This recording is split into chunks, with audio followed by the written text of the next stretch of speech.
everyone, my name is Noor and you are watching Dr.Qamar Hassan channel.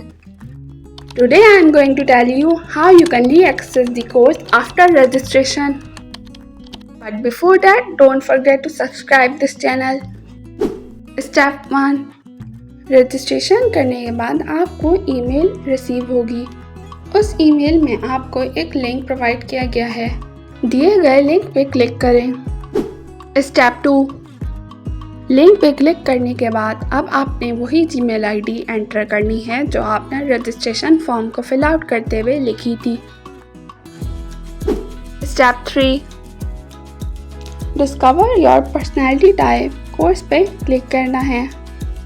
So in this way you can re-access the course after registration. Next question, when and how will you get your certificate? For this you have to complete and watch each and every video of this course. Thanks for watching.